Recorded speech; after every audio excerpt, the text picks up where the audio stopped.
नमस्कार दर्शकों, मैं आर्यश अग्निहोत्री आप सबका स्वागत करता हूं।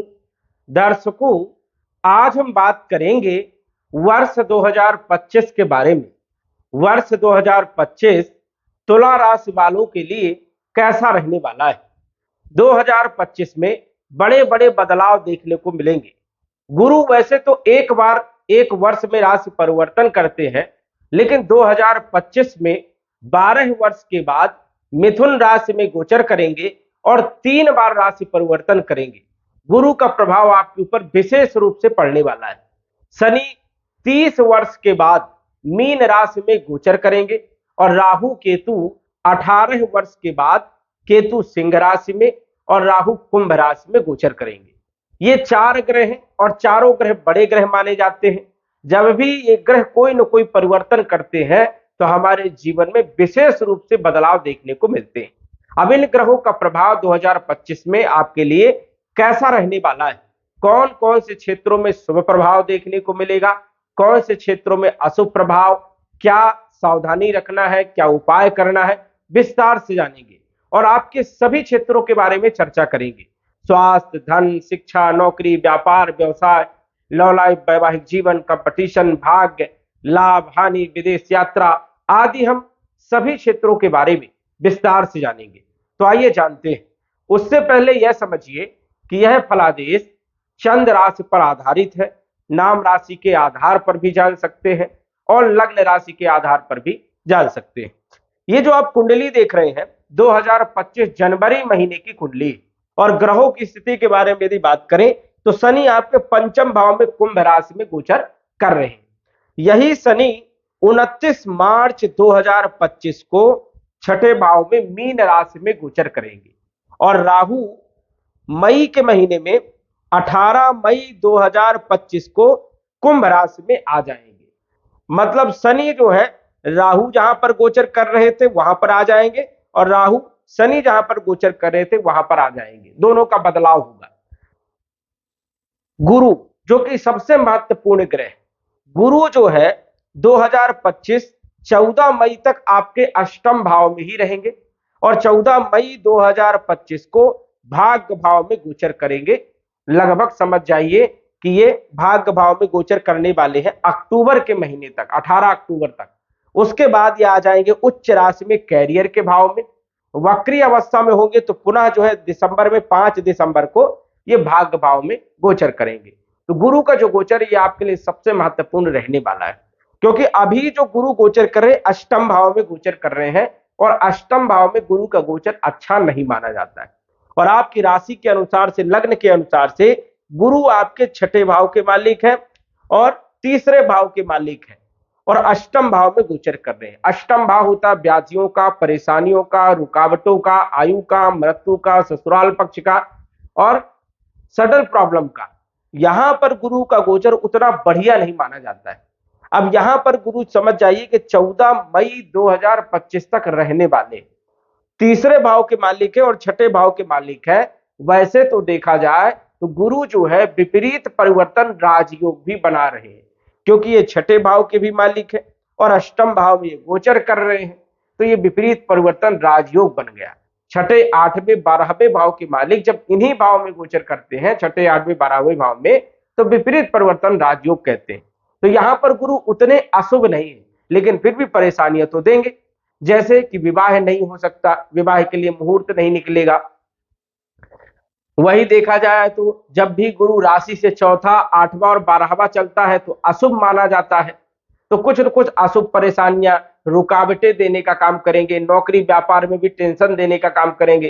पारिवारिक स्थिति में भी कहीं ना कहीं जो है मनमुटाव जैसी स्थिति बनाने का काम करते हैं। धन का जो फ्लो है वो कम हो जाता है। आर्थिक स्थिति जो है वो कमजोर होती है। कहीं ना कहीं जो है यहाँ पर परेशानियां और संघर्ष ज्यादा करवाने का काम देवगुरु बृहस्पति करवाते हैं। हालांकि ऐसी स्थिति यहां पर नहीं है कि पूरी तरह से जो है गुरु बर्बाद कर दें, लेकिन फिर भी हर क्षेत्र में परेशानी उत्पन्न करने का काम जो है अष्टम भाव में गुरु करते हैं। अब अष्टम भाव में गुरु का गोचर मई 2025 तक रहेगा।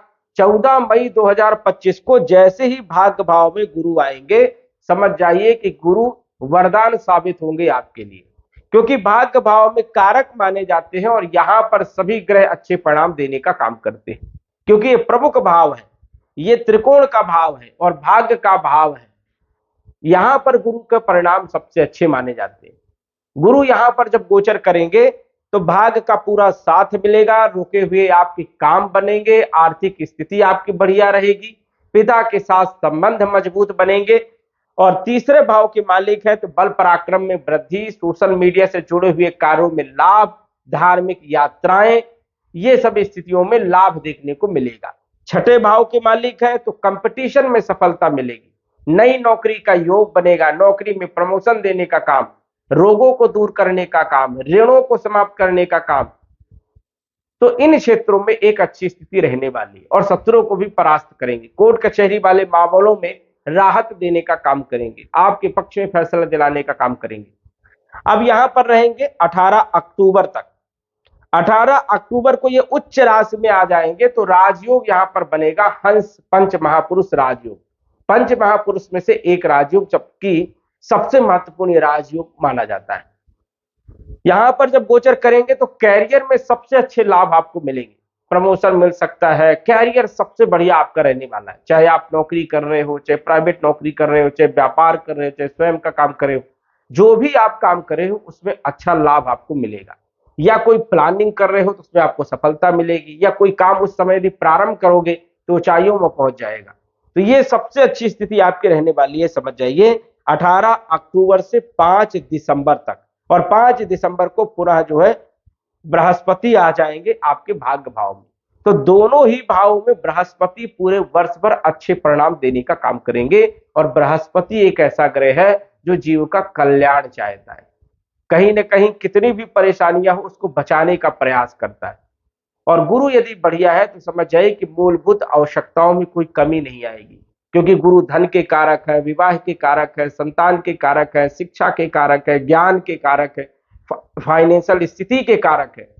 तो इन क्षेत्रों में एक अच्छी स्थिति आपकी रहने वाली। गुरु भाग्य भाव में गोचर करेंगे तो 5वीं दृष्टि लगन भाव में पड़ेगी, तो स्वास्थ्य आपका बहुत अच्छा रहेगा 2025 में, कॉन्फिडेंस बहुत अच्छा रहेगा, नई नई प्लानिंग दिमाग में आएगी और यदि आप करते हैं तो सफलता भी मिलेगी। अपने ही भाव तीसरे भाव में सप्तम दृष्टि होने के कारण सोशल मीडिया से जुड़े हुए कार्य या कम्युनिकेशन से जुड़े हुए कार्य, bank, finance, insurance, marketing, teaching, consultancy, advisor, management, इन क्षेत्रों में एक अच्छी सिचुएशन आपकी बनेगी। इनकी नवम दृष्टि पंचम भाव में होने के कारण विद्यार्थियों के लिए समय बढ़िया रहेगा, लॉ लाइफ के लिए समय बढ़िया रहेगा, फाइनेंशियल स्थिति के लिए और संतान के लिए अच्छा समय रहने वाला है, संतान का सुख मिलेगा, शिक्षा के लिए देश विदेश जा सकते हो। तो ये एक अच्छी स्थिति आपकी रहने वाली। दोनों ही जगह जो है बृहस्पति 2025 में आपको जबरदस्त लाभ देने का काम करेंगे। लेकिन अभी अष्टम भाव में गोचर कर रहे हैं, संघर्ष करवाते, मेहनत करवाते हैं, ज्यादा मेहनत, सफलता कम मिलती है। शनि के बारे में बात करें, शनि जो है आपके पंचम भाव में गोचर कर रहे हैं, केंद्र त्रिकोण राजयोग बना करके, और यही शनि 29 मार्च 2025 को आ जाएंगे आपके छठे भाव में। और शनि गोचर के हिसाब से तीसरे भाव में, छठे भाव में और एकादश भाव में, तीन ही जगह सबसे अच्छे परिणाम देने का काम करता है। अब ऐसा नहीं है कि शनि पंचम भाव में अच्छे परिणाम नहीं देता, देता है, लेकिन इन तीन भावों में सबसे ज्यादा बली माना जाता है और सुपरिणाम देने का काम करता है। मार्च तक पंचम भाव में रहेंगे तो समझ जाइए शिक्षा, संतान, लॉ लाइफ को बेहतर ही करेंगे, ज्यादा कोई दिक्कत वाली बात नहीं। छठे भाव में आ जाएंगे, समझ जाइए 29 मार्च को शत्रुओं को परास्त करेंगे। यदि शत्रु हावी है, परेशान कर रहे हैं, तो सबसे बड़ा काम यह है कि शत्रु को परास्त कर देंगे, शांत कर देंगे।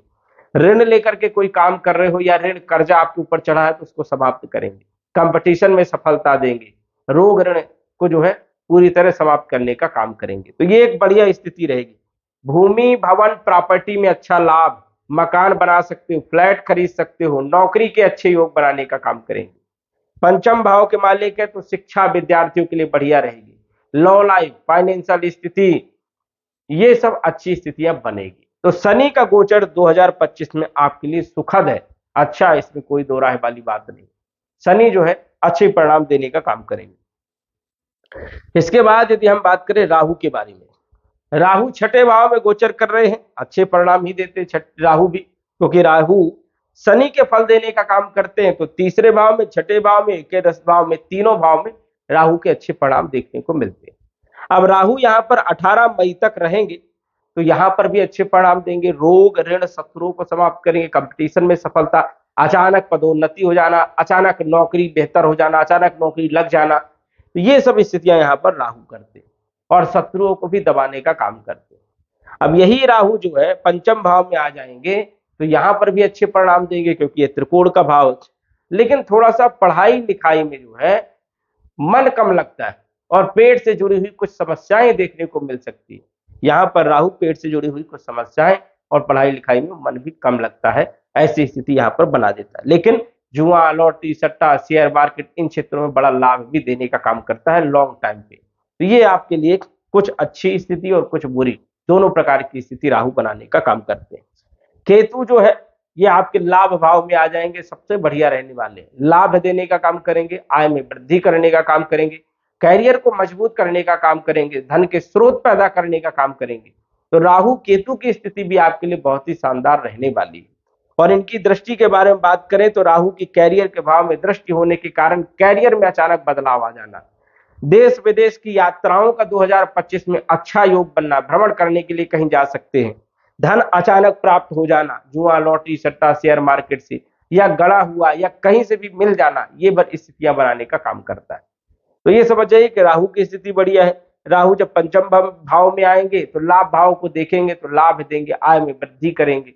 तो कहीं ना कहीं राहु, केतु, शनि और गुरु, चारों ग्रह का एक अच्छा संयोग रहेगा। और सबसे ज्यादा तो गुरु का और शनि का जो संयोग रहेगा ये सबसे टॉप का रहने वाला है।